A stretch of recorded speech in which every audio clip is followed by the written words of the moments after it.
Wie het vanoggend voor kerk gebad? Wie daarom tande geborsel? Ten minste tande geborsel. Soos 'n baseline moet stel. Ons almal is daar vanoggend hier so waar ons sit tot 'n mindere of 'n meerdere mate dan redelik skoon en redelik netjies. Dit lyk dan so. En as ons nou nie vanoggend heeltemal gediep cleanse het nie, dit is ook alright. Ons weet ons gaan iewers daarom weer bad en hopelik in die volgende 48 uur gegee die water is nie af nie. Maar die ding is ons word dan nogmaals vuil nie. Ons al was ons onsself nou hoe skoon vandag, ons gaan dit almal aanhou doen. Ons lywe raak sweterig en ons hare raak olierig en ons stof in die lug en niemand van ons is 'n outomatiese veiligheidsrepellent nie. En daardie ouderrand wat sê dit hou vir 72 uur, is nie vir Suid-Afrika gemaak nie. As jy 72 minute kry, is jy lucky. 72 uur is een mythe, dit gaan nie gebeur nie. Maar dieselfde geld vir ons huise, nee. Of ons kamers. Vooral as dit so lekker die mekaar is, dan wil ons vir die mense wat skielik net inval in goeders vir hulle daai bordjie. 'n Vriendin van my het altyd op haar kamer deur so 'n bordjie gehad wat gesê het my kamer, my gemors, my besigheid.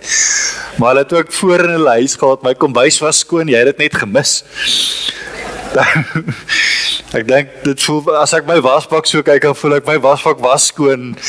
Hulle het dit net gemis en ek self ook. Maar daar's ietsie vreemds, amper opwindends. En lekker ook om soms vuil te word, is dit nie? Lekker in die modder te kan speel of soos nou klein was, maar dink gou aan 'n goeie jeugkamp. Of selfs net of dit 'n voortrekkers is of 'n kerkkamp of wat ook al, daar's altyd op die saamvatlysies daar een stel ou klere wat kan vuil word. So jy weet, daar gaan iets gebeur waar jy gaan of in modder wees of ietsie, maar daai klere gaan na die tyd waarskynlik of met super baie ouma moet bykom of weggooi. Daar's een of ander aktiwiteit waar vuil word betrokke is. Of as jy varkie naweke gehad het in die skoolvakansie, ons het baie keer as die maatjies dan nou daar op die plaas kom oorslaap, ons het nog laerskool, regtig so 10 jaar oud, my ma het ingegil en sy weet waartoe ek gaan. Dan kom dit nou in die aand by badtyd, dan vra ons, moet ons nou regtig gaan bad? Dan sê my pa, nee, julle hoef nie te gaan bad nie, want julle gaan julle verf afwas. So ons is goed gaaf, ons hoef nie te bad nie, maar dan as die maatjies huis toe is, het ons maar wel gaan bad. Ons weet, om vuil te bly, kan nie altyd so bly nie. Maar kom 'n punt waar 'n behoorlike bad of 'n stort darm baie lekker is. Maak nie net skoon nie, maar dit laat jou beter voel ook. Veral as 'n mens siek is, nee. Dan is 'n lekker bad net so lekker op jou lyf, dit voel net 'n bietjie beter. En wat is die eerste ding wat jy gryp as jy weet ek moet vinnig maak want ek gaan iewers heen en ons weet nie of ons gaan iewers oorslaap, ons is haastig op pad. Wat gryp jy? Hoopelik. Maar ja, ons tande borsels. Nou, C.S. Lewis skryf die volgende aanhaling in sy bundel The Weight of Glory. It would seem that our Lord finds our desires not too strong but too weak. We are half-hearted creatures fooling about with drink and sex and ambition when infinite joy is offered us. Like an ignorant child who wants to go on making mud pies in a slum because he cannot imagine what is meant by the offer of holiday at sea. We are far too easily pleased. Ons is gemaklik daarmee en ons is selfs gestel daarop om ons uiterlike skoon te maak. Meeste van die tyd wanneer ons dit by innerlike skoonmaak kom, dan laat ons dit dikwels na. Soms onbedoeld, maar ons laat dit tog na. En dan voel ons selfbewus en skaam daaroor om dit te doen. Terwyl dit eintlik menslik is om dit gereeld te doen. Om ons binnekante gereeld te doen. En dis amper net so blootstellend soos om in die publiek te bad. Ons dink dis iets wat ons voel of mens doen dit mos nou nie. En tog sê Jakobus 5:16 sê erken dit openlik as julle dinge gedoen het wat God nie wou gehad het nie. Bid vir mekaar sodat julle gesond kan word. En daai is nie net gesond van 'n siekte nie, maar innerlik gesond kan word. Hierdie is 'n onmiddellik sit hy vir ons hierdie ding in 'n raam van die ander mense betrokke. Dis nie net ek met myself nie. Nou andersins, as om jou lyf te was of jou tande te borsel, is dit op 'n ongewone manier, dis 'n beter ding om oop te wees oor die dinge wat jy innerlik van skoon moet kom. Dis 'n vreemde gedagte eintlik, nee. Want ons is soms baie afwers daaroor. Ons bestaan net te oor ons eie, sowel as ander mense, is 'n innerlike vuilkolle. Ons kram weg daarvan af, dalk omdat ons voel dit eintlik mos niks met my uit te waai nie. En ek weet in elk geval nie hoe om dit iets om mee te doen nie, wat om mee te maak nie. Of dalk omdat dit ons aan ons eie vuilkolle herinner. En omdat ons skaam is daaroor en ons eintlik bang is die mense praat, want die mense praat mos. Nou, koning Dawid se Batsheba verhaal is 'n tipiese voorbeeld van innerlike skoonmaak wat nodig was. Van innerlike vuilkolle wat hy gedink het, hy probeer het alles in sy vermoë om weggesteek te hou, sodat mense dit nie kan sien nie. En hy kon dit net vir so lank regkry en uiteindelik is sy vuilkolle in die openbaar deur 'n profeet uitgewys. Dit moes ontsettend vernederend en blootstellend ook vir Dawid gewees het. Ons almal weet ons gaan nou, dit is nie reg nie, ons weet dit en alles. Maar dink gegaan aan daai oomblik wat iemand hierdie goed so voor, want dit is nie, hulle was nie eenkant aan die veld op 'n klip nie, dit was so voor almal in sy troonsaal, waar Nathan vir hom kom sê het, jy is daai ou. Dis wat jy gedoen het. En ek kan nie dink hoe Dawid daar gesit het en niks gehad het om te sê nie, behalwe dit wat ons sal lees, ek het gesondig teen die Here. Hy own dit op dadelik. Ons maak die storie soms baie ligtelik af en ons amper lees skrams daaroor, maar hoor gou Psalm 51, hoor sy woorde, hoor die diepte daarvan. Wees my genadig, o God, in u troue liefde. Wis my oortredings uit in die groot barmhartigheid. Was my skoon van my skuld, reinig my van my sonde. Ja, my oortredings ken ek en van my sonde bly ek altyd bewus. Teen u alleen het ek gesondig. Ek het gedoen wat verkeerd is in u oë. Die uitspraak is dis reg en u oordeel regverdig. Dit is die oordeel wat Nathan gesê het van sy kind wat dood gaan. Hy vat dit. Ek was al skuldig toe ek gebore is, met sonde belaaid toe my moeder swanger geword het, maar u verwag opregtheid diep in 'n mens se hart. Laat ek dan diep in my binneste weet hoe u wil dat ek moet lewe. Neem tog my sonde weg dat ek rein kan wees. Was my dat ek witter as sneeu kan wees. Laat my weer blydskap en vreugde belewe. U het my verbrysel, laat my weer jubel. Moet tog nie agslaan op my sondes nie, wis al my skuld uit. Skep vir my 'n rein hart, o God. Vernuwe my gees en maak my standvastig. Moet my tog nie van u af wegdryf en die Heilige Gees van my af wegneem nie. Laat my weer die blydskap ervaar van iemand wat deur u verlos is. Laat my u weer met toewyding dien. Dan sal ek oortreders leer wat u van 'n mens verwag, dat die sondaars hulle tot u sal bekeer. Red my van ondergang, o God, my redder, dat ek kan jubel oor u verlossingsdaad. Here, gee my die woorde om u lof te verkondig, want 'n offer vra u nie, anders sou ek dit bring. 'n Brandoffer wil u nie hê nie. Die offer wat u wil hê, o God, is vir ootmoediging. U sal 'n hart vol ootmoed en berou nie gering ag nie, o God. Dis rou, dis eerlik en meeste van alles, soos ons gesê het, hy own up tot sy posisie, hy vat dit, hy staan op, ek het droog gemaak en ek verwelkom God se hulp om myself weer skoon te kry. Dis interessant, hy beskou dit wat Nathan vir hom kom sê het, nie as straf nie, maar as korreksie. En hy gaan daarmee. Die meeste van ons vuilkolle is hopelik nie in dieselfde klas van dinge as Dawid se nie, maar ons almal moes al erken dat ons iets gedoen het, of aangepak het, of gekies het, wat nie die regte ding was nie, en dat ons met die gevolge daarvan moet saamlewe. Party van ons langer as ander en party van ons op 'n daaglikse basis, wat ons met daai gevolge moet saamleef. Maar wat is dan die verskil tussen om vergewe te wees teenoor om vergifnis te vra? Is daar 'n verskil, is daar nie? Want ons sê, Jesus se kruisdood en opstanding beteken ons is tog reeds vergewe. Ons sê dit, ons bely dit. Ons is reeds skoon, maar hoe maak ek? As ek nie binne skoon voel nie. ons doen tog steeds dinge wat nie reg is nie. Ons word oor en weer word ons gekonfronteer met hierdie tipe van goed en ons word weer van buite en van binnekant vuil, al is ons sondes in die groter prentjie gesien vergewe. Hierdie skoonmaak, hierdie vergifnisvra is deel van 'n proses van heiligmaking.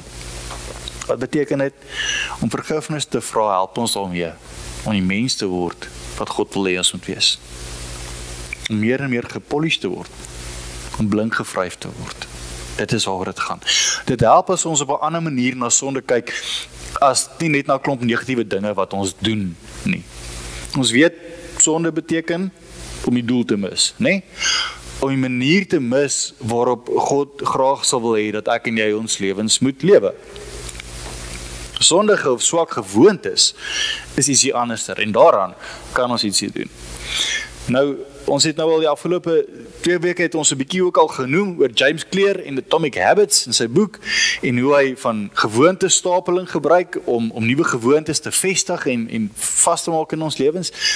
En hy beskryf 4 stappe van gewoontevorming of dan 'n gewoonte siklus van 'n soort. So hy noem dit cue, craving, response, reward. Prikkel, begeerte, reaksie en beloning. Hoe werk dit? Daar's 'n prikkel wat kom. Ietsie herinner my aan 'n lekker ervaring wat ek voorheen gehad het. Die eerste, ek sien die ding raak, daai herinner my nou daaraan. Dan kom die tweede ding, dan dit maak dan dat ek lus raak om aan om iets te doen daaraan, wat vir my die lekker ervaring gaan gee. Ek sien die sjokolade, dit is die prikkel in die winkel of op die advertensie, dit lyk nou lekker. Nou het ek 'n begeerte, maar ek is nou regtig eintlik lus vir sjokolade. Wat is die reaksie? Ek gaan doen die iets. Ek gaan koop die sjokolade en ek eet hom. En dan kry ek 'n beloning, die reward. Ek kry iets uit wat ek gedoen het. Hierdie voel nou lekker. Maar nou gaan sit hierdie beloning hier. So, die beloning het so 'n bietjie na 2 kante toe gedraai. Tom Smith vertel in sy boek, hulle het dit gedoen om hulle kinders te leer om van bad te hou. Die kinders het ook maar bietjie gesukkel. So wat hulle gaan gou terug asseblief een. So wat hulle gedoen het met die prikkel is hulle het die bad, hulle het dit vol badskuim en goeters gemaak.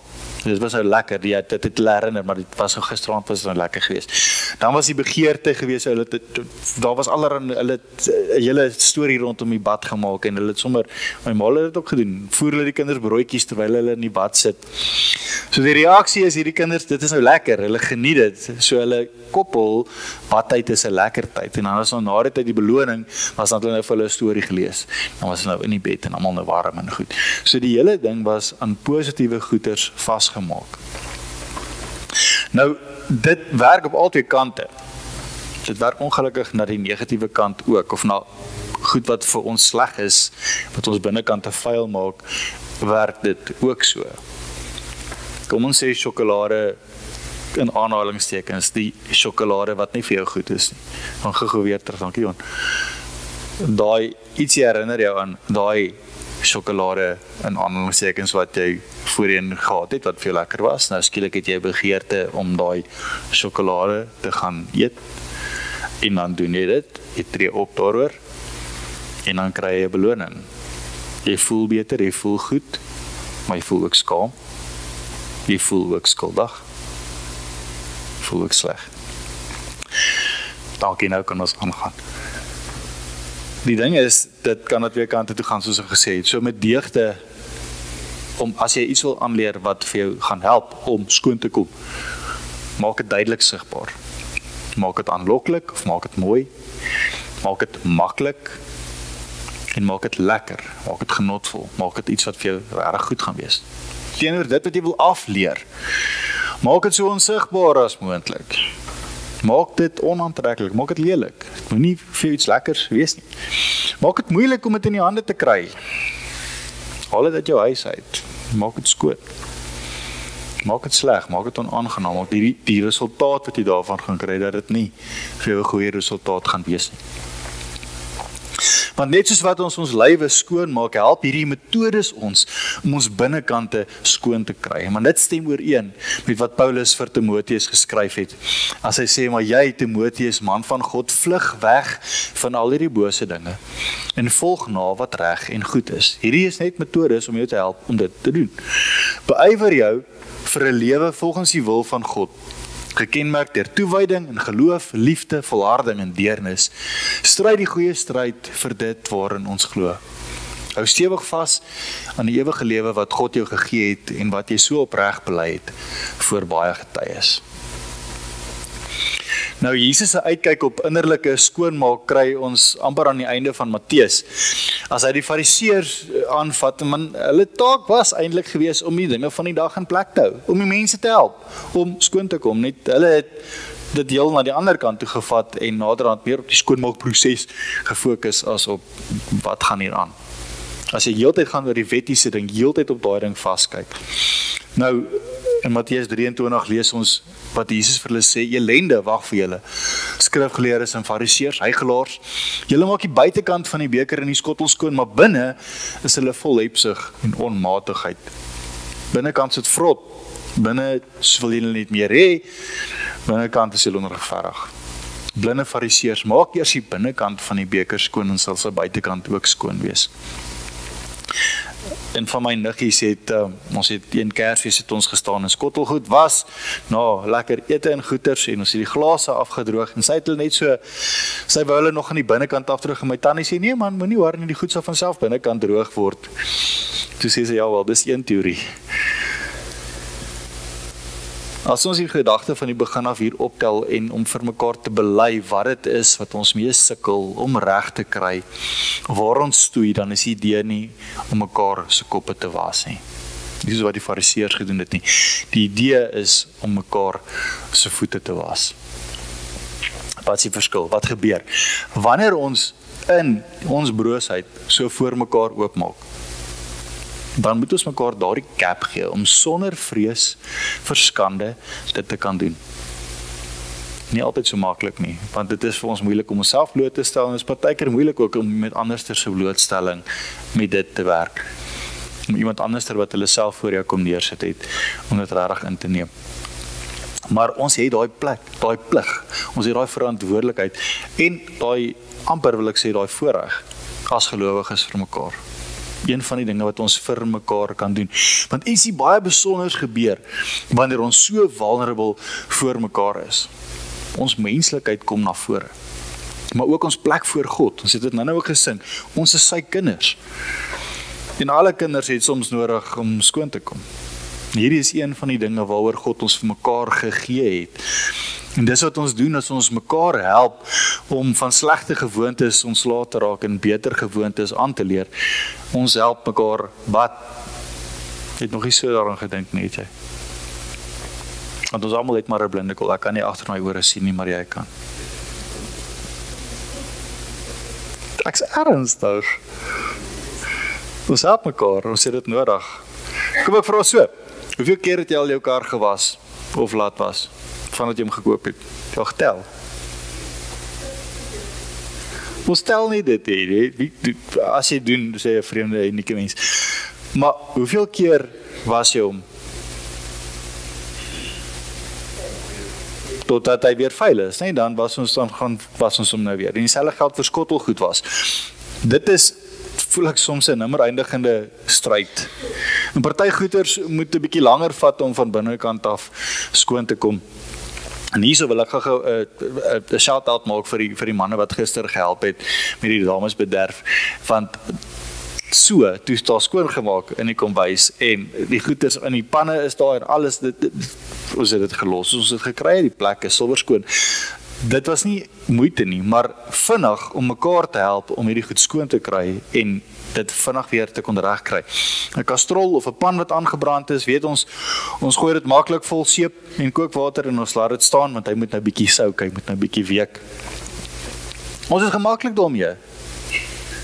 Ons is gemaklik daarmee om 'n pan te laat staan om 'n bietjie te week. En partykeer is ons ongemaklik om ons binnekante te laat staan en 'n bietjie te week. Dit moet dadelik reg wees of soos ek kan nie. Nee, partykeer is dit nodig om in aanhalingstekens ons binnekant 'n bietjie vol seep te sit en dit te laat week. Wat bedoel ek daarmee? Ons het weer vir mekaar hier so 'n rol om te speel. Johannes 1 Johannes 1 vers 7 tot 9 sê, as ons in die lig lewe soos wat hy in die lig is, het ons van Jesus sy seun ons van elke sonde. As ons beweer dat ons nie sonde het nie, bedrieg ons onsself en is die waarheid nie in ons nie. Maar as ons sondes bely, hy is getrou en regverdig, hy vergewe ons sondes en reinig ons van alle ongeregtigheid. As ons met onsself na mense toe kan kom, met iemand wat ons vertrou toe kan kom, iemand wat ons, natuurlijk gaan ons nie met almal praat of goed nie, maar as ek dit met iemand kan deel, wat saam met my kan help om hierdie ding wat hardnekkig vuil is, te kan skoonmaak, is daar iets wonderliks wat gebeur. Ons hoef nie natuurlik elke liewe slip op in ons lewens na ander mense toe te hardloop nie. En ja, ons gaan selektief wees vir wie ons wat sê, en vir wie se hulp ons in watter area van ons lewens vra. Dit is normaal. Maar wat gebeur in die ritueel van om by mekaar in te check en sonder om te voel ons moet vir mekaar raad gee, net te luister en kans te kan gee om skoon te kan kom en vir mekaar te bid. Dit is op 'n manier om my pand te laat staan en week jou binnekant. Vol seep te maak en kookwater te gooi. Laat die aanbrandsel wat soms binnekant aan ons sit, net skoon kan kom. Sit net by mekaar en bid vir mekaar. En daar waar het hardnekkig sit, vertrou die Heilige Gees om die Goldilocks te vat en te skuur. Jy hoef dit nie te doen nie. Ek hoef nie jou lewe skoon te skuur nie, dis nie my werk nie. Dis wat die Heilige Gees kom doen, dit is die pad wat Jesus met jou stap. Ek is net hier om jou vol kookwater te tap. Ek is net hier om te luister, om jou te help om hierdie goeders na vore toe te bring. Dit is ons rol vir mekaar. Sonder om 'n lang gesprek oor groot of klein doop te begin, as jy regtig daar wil gesels kan ons na die tyd, maar dis tog belangrik om ons behoefte daarna om gedoop te wees raak te sien. Dis eintlik interessant dat ons voortdurend hierdie behoefte het, want ons almal jaag reinheid na, soek reinheid, om reg te wees voor God. Hoor hoe mooi stel Paulus dit in sy brief aan Titus, en dit is waar hy woorde van Hooai se bruggedeeltetjie, waar dit na vore kom. Eens op 'n tyd was ons ook dwaas en ongehoorsaam. Ons was verlei en verslaaf van baie begeertes en allerlei bose plesiere. Ons het ons lewens deurgebring in boosheid en jaloesie. Ons was haatlik en het mekaar gehaat. Die Grieks sê ons was haatlik, amper ietsie soos ons was disgusting. Ons was toe het die goedheid van God, ons verlosser en sy liefde vir mense verskyn. Hy het ons verlos nie op grond van wat ons gedoen het vir ons vryspraak nie, maar slegs op grond van sy eie ontferming. Dit het hy vermag deur die reiniging van die weergeboorte en deur die Heilige Gees wat ons vernuwe. Hy het die Gees ryklik op ons uitgestort op grond van wat Jesus Christus ons verlosser gedoen het. So is ons vrygespreek deur sy genade en het ons erfgename geword van die ewige lewe waarop ons hoop. Het gaan nie oor wat ons alles verkeerd doen of reg doen nie, maar oor wat Jesus kom doen het. Het gaan nie oor hoe vuil ons dink ons is of al in die verlede was, of waar ons gemis het om te was nie. Die Heilige Gees is die een wat maar altyd weer met ons besig is en met ons besig bly. Toe Dallas Willard uitgevra is, kort voor sy dood, oor die doop en spesifiek oor Jesus se woorde in Matteus 28, het hy gesê, here is what Jesus is saying, I have been given say over everything in heaven and on earth, as you go, make disciples, immerse them together in the presence of the Trinity, the Father, the Son, and the Holy Spirit. Yes, baptize them in the name, but dear friends, that doesn't just mean getting them wet while you say those names. It means to immerse them in the reality. After you have done that, teach them in a way that they actually do what Jesus said. That is the process of spiritual formation. And what comes out of the end is the joy of living in the easy yoke. For you find that to do what Jesus said is the easy and strong way to live forever and in time. Dis een ding om fisies gedoop te wees, maar is 'n oor en oor ding om skoon te kom. Ons is te gedoop, te gedip amper in dinge wat geneig is om ons binnekant te vuil te maak. So dompel jouself daarom eerder, dip jouself daarom eerder in die lewe wat Jesus wil hê jy moet leef. En laat die Heilige Gees toe om jou skoon te was. Moenie skaam wees dat daar dinge is wat gewas moet word nie. Moenie die binneste vuilkolle ignoreer nie, maar bring dit aan die lig, veral as jy self sukkel om daarvan ontslae te raak. Erken as jy hulp nodig het en wees betroubaar as iemand jou nader om hulle te help met hulle skoonwasproses.